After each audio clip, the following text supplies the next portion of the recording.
सोचो, अगर तुम्हें सब कुछ छोड़कर जंगली लोगों के बीच फेंक दिया जाए, क्या तुम बच पाओगे?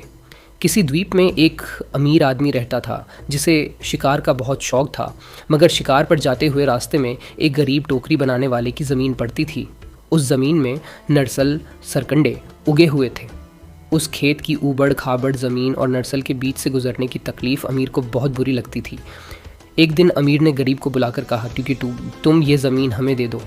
गरीब ने जवाब दिया, हुजूर, मेरा गुजारा तो इसी से होता है, मैं इसे बेचना नहीं चाहता। इस पर अमीर नाराज़ हो गया। पहले तो उसने गरीब को खूब पिटवाया, फिर उसके खेत में उगे सारे नरसल को आग लगवा कर जला दिया। गरीब रोता हुआ बादशाह के पास चला गया। बादशाह ने अमीर को बुलाकर पूछा तो उसने कहा, हाँ, मैंने इस आदमी को इसलिए मारा और उसका खेत जलाया क्योंकि इसने मेरा हुक्म नहीं माना। बादशाह ने कहा, तुमने दौलत के झूठे घमंड में एक बेगुनाह गरीब को नाहक तकलीफ़ दी है और उसका बड़ा नुकसान किया है। तुम्हारे परदादा तो इससे भी ज़्यादा गरीब थे, जिन्हें हमारे ही ख़ानदान की वजह से इतनी दौलत मिली जिस पर आज तुम घमंड कर रहे हो। मेरे नज़र में यह गरीब तुमसे बेहतर है क्योंकि यह अपनी मेहनत से कमाता है।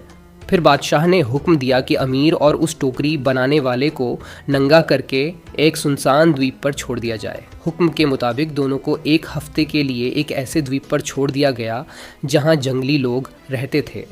जंगली लोगों ने उन्हें देखा तो पहले मारने लगे, लेकिन टोकरी बनाने वाले ने इशारों से उन्हें समझाया कि हम तुम्हारी सेवा करेंगे।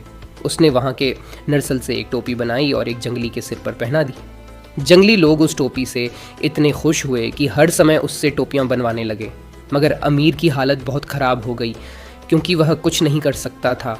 जंगली उसे मारते मारते बेहोश कर देते। आखिर तंग आकर अमीर ने गरीब से कहा, अगर तुम मुझे इन जंगली लोगों से बचा लो तो मैं घर जाकर अपनी आधी जायदाद तुम्हें दे दूंगा। यह सुनकर गरीब ने जंगली लोगों को समझाया कि यह मेरा साथी है, इसे कुछ मत कहो। तब जंगली लोगों ने अमीर को छोड़ दिया और उसे भी खाना देने लगे। किसी तरह एक हफ्ता बीता और एक सरकारी नाव उन्हें वापस लेकर आई। वे फिर बादशाह के सामने पेश हुए। अब अमीर की हालत ऐसी थी कि डर के मारे उसका खून सूख गया था। बादशाह ने कहा, अब तुमने देख लिया कि दौलत का घमंड कितना बेकार है। असली अमीर वही है जिसके पास हुनर और मेहनत करने की ताकत हो। अब जाओ और अपना वादा पूरा करो। आखिर अमीर ने अपने वादे के मुताबिक अपनी आधी जायदाद उस गरीब को दे दी। इस तरह गरीब ने अपने सब्र का फल पा लिया। अगर आपको ये कहानी पसंद आई हो तो वीडियो को लाइक करें, शेयर करें और ऐसे ही दिल छू लेने वाली कहानियों के लिए चैनल को सब्सक्राइब ज़रूर करें।